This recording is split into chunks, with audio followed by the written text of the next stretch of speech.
Voilà, merci pour votre fidélité et votre confiance sur nos antennes et surtout bienvenue à ce nouveau numéro des versions croisées.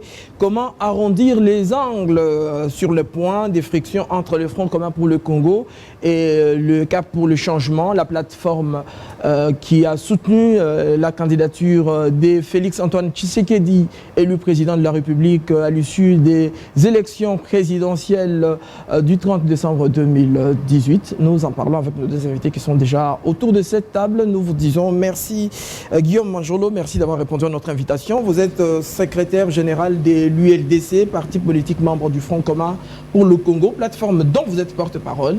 Et je signale en même temps que vous me suggérez il y a quelques instants de dire un mot sur votre ouvrage que vous avez publié le 16 mars. Il est donc intitulé « La révolte métaphysique d'un jeune Congolais ». Vous dites que le stock est terminé. Il n'y a plus de stock malheureusement. Les demandes ont été très très fortes. J'étais moi-même surpris, il n'y a plus de stock.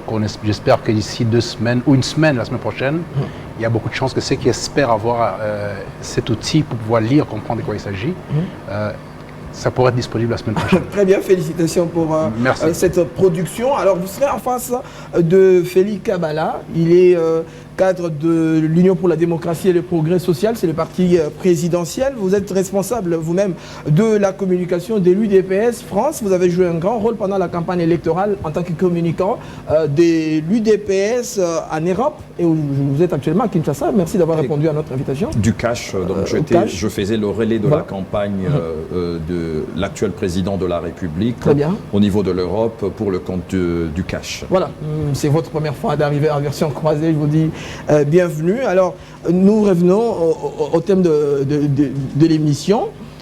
Dans une tribune publiée ce mardi, dans La Prospérité, Jean-Pierre Kabila, l'ancien directeur de cabinet adjoint du président Kabila, présente la coalition en gestation entre le Front commun pour le Congo et les CACH comme étant une coalition pour la souveraineté et les progrès sociaux. Est-ce que vous êtes obligés d'être ensemble, de cohabiter, d'être dans la coalition? Je commence avec l'UDPS. Eh bien, moi, je ne pense pas que je pourrais contredire ce que M. Kabila a dit dans cette tribune. C'est que je peux juste ajouter en complémentarité que le contexte politique, je précise, le contexte politique nous oblige d'aller en coalition.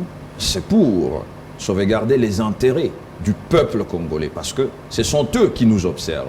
Si nous on se comporte pas en adulte politique, j'espère que ce même peuple qui, demain, lorsque nous leur demanderons un autre mandat, il risque de ne pas nous l'octroyer. Donc, il affirme au même moment que la coalition La Mouka aujourd'hui représente les intérêts occidentaux. Vous êtes d'avis? Vous savez, il y a une ruse en ce qui concerne la Mouka. Parce qu'ils ne savent pas, de fois, ils confondent deux choses à la fois. Ils sont tantôt chauds ou froids, ils soufflent le chaud et le froid en même temps. Ils ne savent pas se redéfinir en ce moment. Pourquoi? Parce qu'il y a un problème de leadership parmi eux et qu'ils ont compris que c'est lui qu'ils avaient créé à travers un complot à Genève. Aujourd'hui, virtuellement parlant, se revendiquent comme leur leader, tandis que ce sont eux qui l'ont embauché pour faire le coup qu'ils ont tenté de faire contre le président de la République actuelle, jadis candidat de l'UDPS avant Genève. Donc, vous pensez qu'il représente les intérêts occidentaux? Ça, vous ne m'avez pas dit clairement. Mais non, il ne représente pas les intérêts occidentaux, il ne représente que leurs intérêts personnels. Merci beaucoup, Monsieur Félix Kabala. Donc, c'est presque la même question que je vous pose. On vous dit ici que la bonne foi suppose le respect d'abord de la Constitution. Oui, mais le respect de la Constitution participe à la gestion du pays. Très bien. Moi, je suis très à l'aise avec ça, mais simplement, il faut considérer que cette fameuse suspension la fameuse suspension du processus est un incident de parcours. Parce qu'on ne doit pas confondre entre le fait de pouvoir essayer d'endiguer la corruption et stopper un processus qui est lié aux institutions qui sont installées par la Constitution. Il y a une confusion là-bas. Il y a une petite confusion, mais qui peut être rattrapée. Je ne pense pas qu'il y ait un problème, parce qu'il n'y a pas eu une ordonnance du chef de l'État. Les chefs d'État agissent sur ordonnance. Je pense qu'il a été assez éclairé à ce niveau-là pour ne pas agir par ordonnance dans cette suspension-là. les uns et les autres ont été appelés plutôt à une attention particulière par rapport au processus lui-même. Et tout doucement, nous tendons vers les procédures judiciaires naturelles. C'est-à-dire que cette structure sera bel et bien installée, mais on saisira maintenant, au terme des enquêtes qui sont en cours, la Cour constitutionnelle. Elle est bien installée, mais vous oubliez que le président de la République a suspendu l'installation. Oui, mais non, il suspend par quel mécanisme? La suspension... il y a eu quand même un communiqué de la réunion interinstitutionnelle, vous ignorez ça? Attendez, non, je vous écoute, non, laissez-moi finir d'abord, parce que vous avez parlé 2 fois de suite et tout ça, je suis déjà en retard de temps de parole. Allez-y. Le président de la République agit par ordonnance. Il n'agit pas par décision de suspension. Ça n'existe pas. Et cette ordonnance doit être collée à des dispositions statutaires ou constitutionnelles en relation avec ce qu'il doit devoir faire.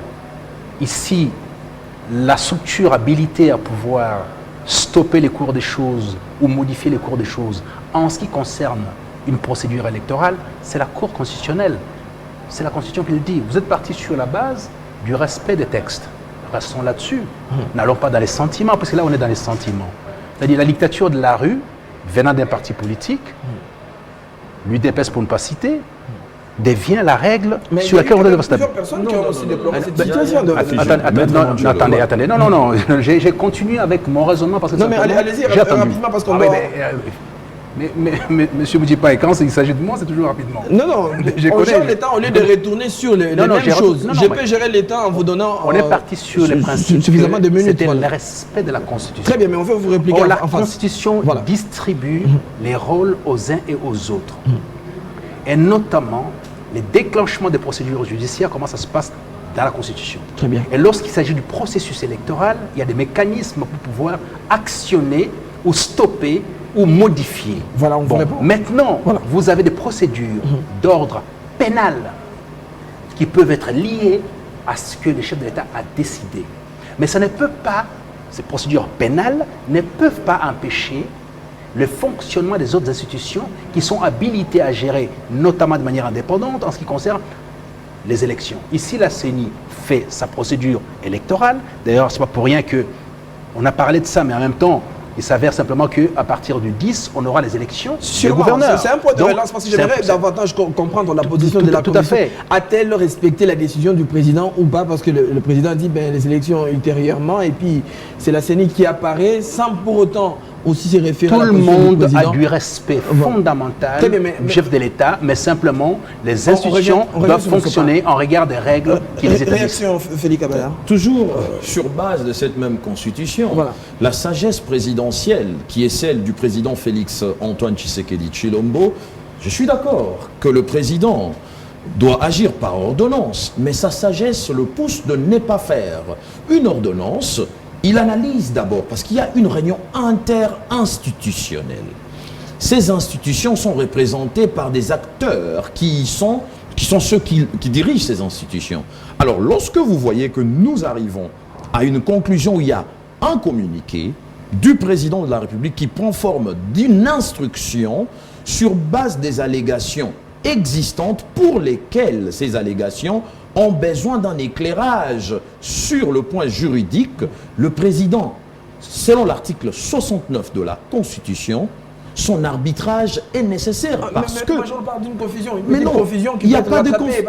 Il n'y a pas de confusion. Il y a violation de la Constitution, le président se prononce décide par ordonnance, ce n'est pas le cas. Mais non, le président ici veut donner le temps à tous ceux et celles sur qui les allégations pèsent de pouvoir aussi avoir les moyens de défense. Mais le PGR a été instruit. Ça ne fonctionne pas comme ça. Mais attendez, Maître Mandiolo. Ça ne fonctionne pas comme ça. Maître Mandiolo, qui est le garant de la Constitution? Mais oui, mais c'est pas comme ça fonctionne. Maître Mandiolo, qui est le garant du bon fonctionnement des institutions en République démocratique du Congo? Vous avez un problème. C'est le président de la République. Laissez-moi terminer.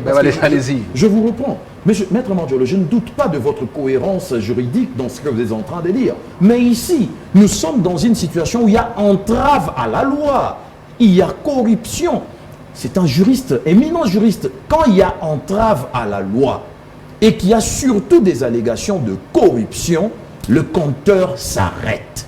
Le compteur s'arrête. C'est écrit dans la Constitution, ça? Dans l'interprétation de ce qu'il y a Donc, quand on fait l'application, le compteur s'arrête parce qu'on ne va pas accepter d'installer des personnalités on a eu un problème. dans les institutions Non, publiques qui ont des allégations, des corruptions qui pèsent sur eux. Le président doit faire son arbitrage et sauvegarder la constitution de l'État et ses institutions. Vous l'avez dit et répété, je pense que les gens ont compris. Mais simplement, vous devez vous ramener au texte. Allons-y. L'autorité du chef de l'État n'est pas tous azimuts. Il n'a pas autorité pour pouvoir faire et la loi, interpréter la loi, dire la loi, appliquer les règles et tout ça. Pourquoi on l'appelle garant de la nation? Mais non, garant, c'est pas ça, c'est pas marcher sur la Constitution. Des bons fonctionnements des institutions et de la Constitution. Vous êtes totalement à côté des principes qui gouvernent cette Constitution. Mais non, nous sommes sortis... Attendez. Il y a un problème parce que c'est vrai que par ailleurs, vous n'avez pas eu l'opportunité de pouvoir très bien pénétrer la Constitution parce que vous étiez contre cette Constitution à une époque.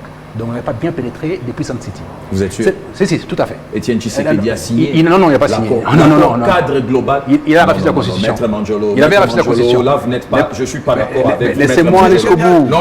Laissez-moi aller jusqu'au bout. Non. Maître Manjolo, L'UDPS avait refusé cette Constitution, malheureusement. L'accord cadre, c'est une chose, la Constitution est une autre. Mais la Constitution est née de l'accord cadre. L'accord cadre, c'est la gestion, ça n'a rien à voir. Mais si, Maître Manjolo. Non, c'est l'acceptation. Non, attendez. Maître Manjolo, j'étais encore trop jeune à l'époque, mais j'étais à Sun City. Laissez-moi finir, je vous en prie. Etienne Tshisekedi a paraffé l'accord cadre de Sun City. Et c'est de cet accord cadre de Sun City que cette Constitution. Laissez-moi finir. Je rappelle que l'UDPS avait produit. Laissez-moi finir.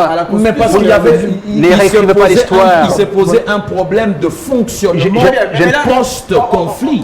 Laissez faire du coq à l'âne. On est en train de partir dans tous les sens, c'est pas nécessaire. Parce que si on doit commencer à remonter jusqu'à Mathusalem, on va sortir à part. Donc on doit revenir au sujet. Tout à fait, parce que tout simplement, la gestion 1+4 est une chose, la Constitution est une autre chose. Alors vous dites que l'UDPS... Ici, il y a un problème. Il y a un problème sérieux. C'est selon lui. Il y a un sérieux problème. Mais écoutez, c'est une logique qui est partagée par ceux qui regardent la situation politique en RDC. Il y a un souci avec nos partenaires. Nous devons atténuer, se poser, sortir de l'animosité, du ressentiment, de la revanche et de l'arrogance. Sortons de là. Regardons les textes. Ne vous octroyez pas toute cette constitution au motif qu'il y a ceci ou cela. C'est le chef de l'État de la République, de la RDC, notre chef de l'État. Nous devons lui apporter les conseils nécessaires pour comprendre comment ça fonctionne. Nous devons l'aider, pas les noyer dans notre propre arrogance et dans la dictature de la rue. On doit éviter ça. Il s'agit d'un seul parti politique qui est sorti dans la rue pour réclamer ce qu'ils ont réclamé aujourd'hui. Mais quand même, il y a des soupçons de corruption. J'en viens. Nous avons dans cette République, au niveau du Sénat, en 2007, où il y avait toute la majorité de l'époque, MP, n'a pas eu à gérer. Ça a été donné à l'opposition. De la même façon dont nous n'avons pas gagné, Cheo Kitundu a été battu par Kengo, qui était de l'opposition. De la même façon, M. Kimbuta, ici dans la ville de Kinshasa, alors que l'opposition avait la majorité, a gagné. Donc il y a plusieurs exemples de cette nature-là à travers la République. Qui est la corruption dans la RDC, c'est une vérité absolue. Mais il y a des institutions appelées à pouvoir gérer ces domaines-là. On ne peut pas. Parce que vous-même, vous êtes quand même au courant qu'il y a eu des personnalités, même au niveau du FCC, M. La liste est là. On a vendu des voix. On fait quoi? Vidier. Concrètement, ce qui devrait être fait. C'est-à-dire qu'il y a des procédures, il y a des institutions habilitées, appelées, selon la Constitution, à pouvoir gérer ce type de situation. Donc il aurait été intéressant que ceux qui estiment avoir été soit provoqués en corruption ou cette nature-là, saisissent la justice. Et par les faits, des conséquences, on tomberait dans quoi? C'est-à-dire que la personne qui a tenté cette opération-là, une fois élue, est poursuivie en justice. C'est-à-dire, le pénal devant le tenir à un moment donné dans une situation particulière, pourrait perdre son mandat. Mais ici, phagocyter, stopper toute une institution au motif qu'il y a un groupe de gens... Mais c'est quand même grave. Oui, mais la gravité n'empêche pas le respect des règles. Mais non, c'est pas exceptionnel. Je suis désolé. C'est-à-dire que... S'il vous plaît.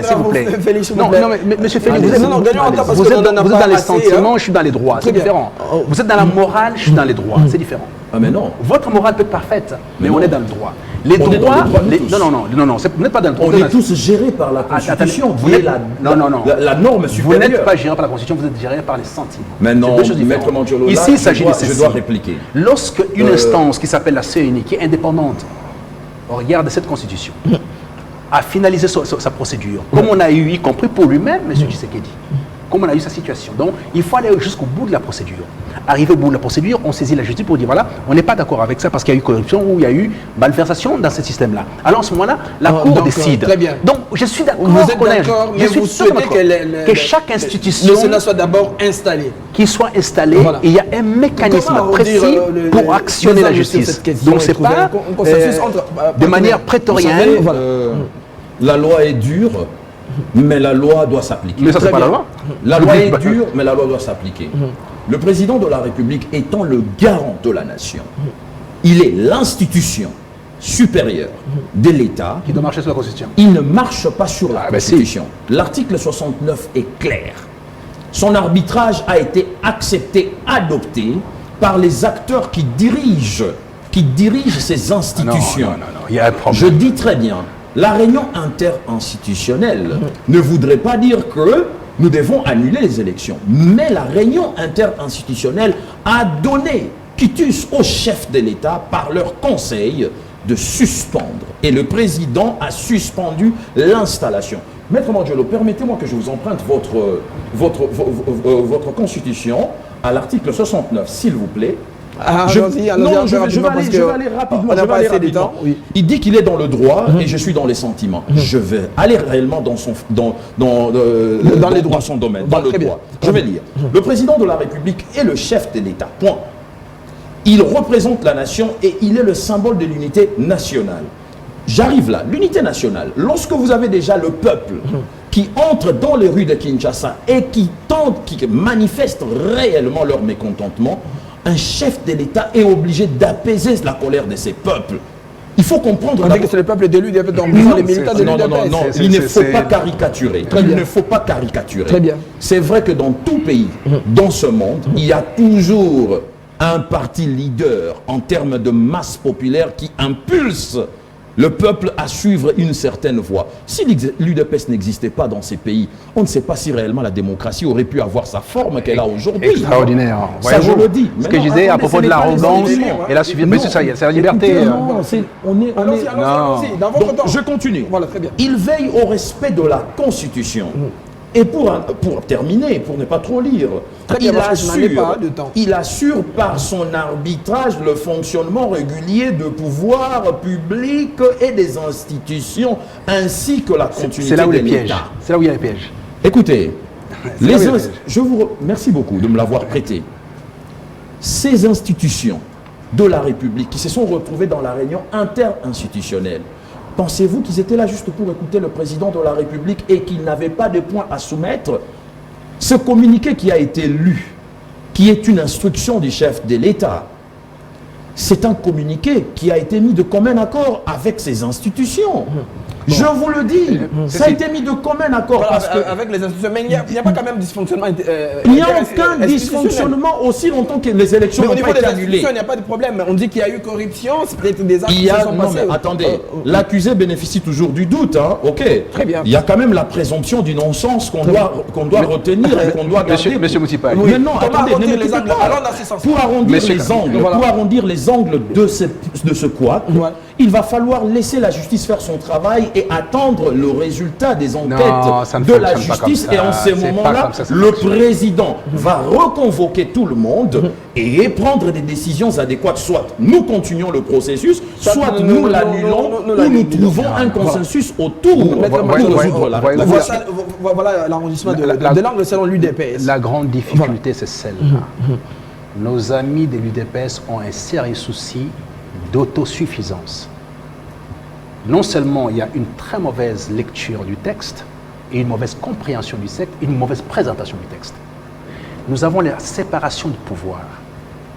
Et le interinstitutionnel n'est pas formel. Ce n'est pas une institution qui doit sortir des décisions, mais sort des avis et des orientations, simplement pour aider à ce que les uns et les autres fassent utilement et très bien leur travail. dès lors que l'Assemblée nationale ou les Sénats sont installés, il y a des affaires encore en cours devant la justice.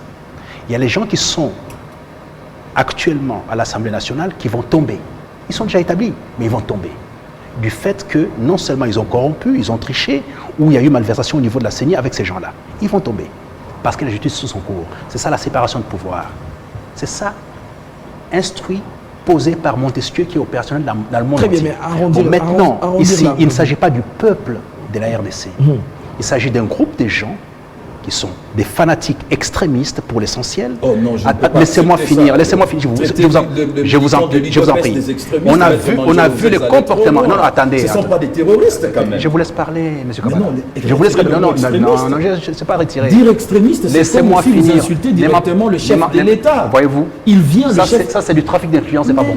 Mais non, ça n'a aucun intérêt. Le président de la République est issu de cette formation politique. Attendez, mais arrêtez, s'il vous plaît. Vous ne pouvez pas traiter ces militants d'extrémistes. On ne peut pas discuter. Retirez quand même cette parole. Je ne ferai pas ça. Retirez-la, s'il vous plaît. Laissez-moi aller jusqu'au bout. non, Maintenant, non, vous en tirez les conséquences. Mais non, je ne le ferai pas. Donc vous assumez que J'assume pleinement. les militants des Écoutez, des extrémistes et fanatiques. Vous assumez ça? J'assume pleinement. Mais non. Mais laissez-moi assumer. Portez ça en justice si vous voulez. Je ne peux pas, mais retirez ça. Non, portez en justice. Laissez-moi. Je vais jusqu'au bout de mon raison. Très bien. On ne peut pas convenir. Ce sont des propos qui l'engagent. Pleinement, Très dangereux, pleinement. dangereux. Je ne peux pas convenir C'est dangereux. qu'à chaque sortie de ces gens-là, ce sont des insultes, des colibés. peuple Non, ce n'est pas les peuples congolais, je suis désolé. Ce n'est pas les 80 millions de Congolais qui sont dans la rue à limiter, je suis désolé. C'est pas ça. Au stade de Vous avez le Marseille, on a mépris. 80 Non, 000 Congolais qui suivaient arrêtez. le match de Léopard, Écoutez, c'est pas le 85 écoutez, millions. écoutez. C'est représentatif. Avançons s'il vous plaît. Si on doit discuter en vous accaparant de la Non, parole, alors faites le monologue, ça sert à Non, s'il mieux. vous plaît, allons-y. Non, laissez-moi aller jusqu'au bout. Je vous ai entendu religieusement, laissez-moi aller jusqu'au bout. Ben Je non, vous en attends, prie. s'il vous plaît. Allez-y. Écoutez, on part sur ces principes. Nous sommes en coalition avec Cash. Il y a un minimum en termes de solidarité, de respect des uns et des autres. Il y a une arrogance extraordinaire. Nous sommes tout, nous avons tout, les peuples c'est nous. Ce n'est pas normal. Nous avons la majorité absolue à l'Assemblée nationale. Il n'y a pas un peuple qui a voté ces gens-là. Le seul peuple qu'on puisse reconnaître, c'est lui qui a voté le chef de l'État. Il y a un problème. Il y a un problème de compréhension, c'est quoi les peuples? Le peuple est représenté par ceux qui sont actuellement à l'Assemblée nationale aussi. Du moins, dans cette constitution, c'est ce qui est écrit dedans. Ces peuples-là, pour eux, n'existaient pas. Il y a un groupuscule de gens qui passent son temps à insulter, des colibés, ce qui passait au stade. J'aurais souhaité entendre des excuses par rapport à ça. Et vous estimez que ça doit cautionner. Et vous trouvez ça normal. Et vous venez sur ces plateaux. Vous êtes un homme d'État. Non, attendez. Non, laissez-moi finir. J'ai fait 10 ans de la diplomatie avec l'élégance la plus absolue. J'ai appris ça, je l'ai appliqué. Il est inconcevable que je n'entende pas un seul leader de l'UDPS, je ne parle pas du chef de l'État, il n'est pas concerné. Il est protégé par son immunité. Très bien. Que j'entende pas un seul leader de l'UDPS que vous êtes dire que ce qui s'est passé au stade, les insultes adressées à l'ancien chef de l'État ne sont pas admissibles. Et vous estimez que je dois retirer le mot salafisme adressé à ces gens-là. Vous estimez que c'est ça la représentation de plusieurs millions de gens de l'UDPS. Insulter un chef de l'État ancien qui a fait un passage de pouvoir civilisé, les premiers dans cette République, vous trouvez ça légitime que ces gens-là parlent comme ça et vous m'appelez à pouvoir l'applaudir et dire retirez ça. Non, monsieur. Okay, je vous reprends les plus de 5-6 millions de personnes qui ont voté pour le président Félix Antoine Tshisekedi Tshilombo ne sont pas ces gens-là. Ils ne sont pas représentatifs de ces gens-là. Je suis désolé. Les gens qui ont l'insulte facile, l'invective, les attaques, le mépris, ces gens-là sont des salafistes et je les traite en tant que tels. Et je ne changerai pas d'avis parce qu'il faut du respect pour Joseph Kabila Kabange, au même titre qu'on peut avoir du respect pour... La démocratie nous exige à ce que nous puissions insulter sans cesse. C'est ça la démocratie? Non.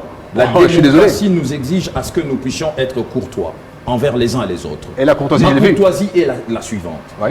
Il est regrettable. J'étais moi-même au stade. Il est regrettable. Quel est le communiqué de l'UDPS? Un instant, je suis cadre de l'UDPS. Communicant de l'UDPS. Si je sors du cadre, le président AI va me sanctionner. Je dis ceci. Nous étions tous au stade. Il est regrettable, et je le regrette infiniment, que certaines animations ont été transformées en insultes à l'égard de l'ancien chef de l'État. Nous le regrettons. Y a-t-il un communiqué sur ça? Nous le regrettons. Aucun communiqué. Nous le regrettons. Et c'est pas la première fois. Je suis un cadre du parti. Ah bah oui. Je dis bien que nous le regrettons. Ah non, nous le regrettons. c'est gravissime. Nous le regrettons. Vous étiez le premier à pouvoir dire de les retirer, mais là vous dites rien. Nous le regrettons. C'est gravissime. Et je ne vous ai jamais demandé de retirer. Ah mais non, je n'ai Je pas vous ai demandé seulement d'assumer vos propos. Un salafiste reste un salafiste. Non. Vous avez tendance à me donner Nous une position. regrettons, nous regrettons ses propos. Mais il doit aussi regretter ses propos qu'il vient de prononcer. Mais vous l'avez rien compris de ce que j'ai dit. Non, j'ai tout compris de ce que je viens de dire parce que... Non, attendez, s'il vous plaît. Finissez, s'il vous plaît. Maître Manjolo, je vous reconnais toutes les qualités. Je vous ai toujours reconnu toutes ces qualités. Mais Maître Manjolo, vous êtes sorti de votre ligne cohérente et surtout harmonieuse que je vous reconnais. Lorsqu'on insulte un ancien chef de l'État, il n'y a pas d'excuse. Le peuple ou les militants de l'UDPS ne sont pas des extrémistes. Nous avons mené un combat de plus de 3 décennies dans ce pays qui est une lutte non armée. C'est un peuple, ce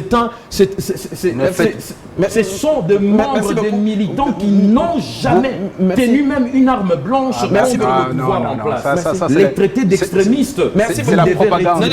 Merci beaucoup. Oui, c'est pas de la propagande. Je vais finir par là. C'est de la logique. Je finis exactement par là. C'est de la logique. Le FCC contrôle presque l'ensemble du Parlement, également les assemblées provinciales. Le peuple congolais. Est-ce que ce n'est pas une situation de fait, peut-être créée, entre guillemets, pour faire subir les cancaches avec un président qui pourra avoir des problèmes sur le plan de son fonctionnement, notamment par rapport aux contraintes constitutionnelles de la fonction du président, du gouvernement et de la majorité parlementaire? Mais les grands problèmes ici se situent ailleurs, parce que les deux personnalités, j'insiste là-dessus, il y a une sorte de paix, d'harmonie entre Joseph Kabila Kabange et Félix Antoine Tshisekedi Tshilombo. Effectivement. Il y a une harmonie parfaite.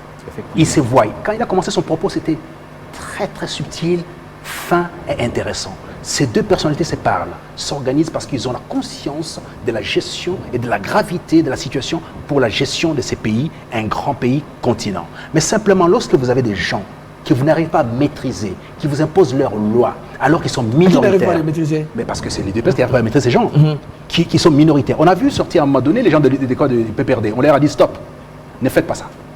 PPRD. Nos amis PPRD voulaient sortir aussi pour pouvoir faire la contre-attaque. On leur a dit stop, chez nous, on ne fait pas ça. Il faut respecter le chef de l'État qui est en poste. C'est une situation de fait créée pour... Il y a des gens qui sont là, entre guillemets. Il y a des gens qui veulent créer ça, ça n'a aucun intérêt. Ici, moi, je suis légaliste, je me fie au texte. Merci. Il y a un engagement entre les deux parties, une nécessité de la pacification, de la gestion harmonieuse du pays, convenue entre les deux têtes qui nous gèrent aujourd'hui, l'un pour la majorité parlementaire, l'autre pour la présidence de la République. Et il n'y a pas de souci par rapport à ça. Partant de là, je suis... Ah bah oui, écoutez, c'est mon tour pour terminer. Donc, partant de là, je confie les uns les autres, surtout nos amis de CACH et UDPS, M. Félix Kabala, à la solidarité, au respect mutuel, à l'observance des textes, à l'harmonie qui est nécessaire. Merci. Sinon, nous serons tous perdants. Donc l'UDPS veut profiter de cette situation pour essayer de se rattraper un peu, qu'on annule les élections sénatoriales, pour essayer de se retrouver de la place. Attendez, l'UDPS ne va profiter d'aucune situation. Voilà. Je suis d'accord avec Maître Manjolo. Le président de la République et l'ancien chef de l'État sont en harmonie, parfaite. Mais on doit être honnête entre nous. Le problème de fois se pose au niveau de ceux qui sont sous les deux personnalités. C'est là où on doit être... Écoutez, je ne serai pas hypocrite. Je ne serai pas hypocrite. Là, et je ne veux pas essayer de dire que de notre côté, on est sain. Je ne veux pas le dire. Non, là, je le problème se pose au niveau de personnes qui sont sous les deux personnalités. Les deux têtes sont harmonieux. Très bien, très bien. Les deux têtes mais le problème, non, pour arrondir les angles, je l'ai dit ici clairement, c'est un légaliste, un fin légaliste, il le sait très bien. Le chef de l'État, lorsqu'il a déjà prononcé une parole, la parole d'un chef prend forme d'un ordre à exécuter comme une loi. Apparemment, la CENI n'a pas respecté cela. Non. La CENI, attendez, la CENI, attendez. Faut pas mettre la CENI dans une confusion. Non, la CENI, les élections de gouverneurs ont été n'a pas désobéi. Suspendues et du coup, la CENI apparaît pour donner une prochaine date sans pour autant qu'on entende une communication de la présidence. La CENI n'a pas désobéi au chef de l'État. Il existait déjà un calendrier connu de la CENI, budgétisé et prêt à être mis en application. Le 26 mars. Il n'a fait que mettre cela à la disposition du public, mais la parole du président reste sa parole qui doit être respectée. Il y a eu un communiqué d'où nous devons d'abord suivre le cours des enquêtes malheureusement, qui détermineront la lumière au bout du tunnel. Monsieur Kabala, malheureusement, nous sommes sortis du système de Mobutu dont la parole était la loi. Nous sommes maintenant dans la Constitution. C'est fini, terminé. Merci beaucoup à vous deux d'avoir accepté de répondre à cette invitation et surtout de débattre avec nous autour de ce sujet. Merci également à vous tous qui nous avez suivis ici à Kinshasa et ailleurs à travers le monde. Prochain rendez-vous, ça sera donc la semaine prochaine. Merci d'avoir été des nôtres.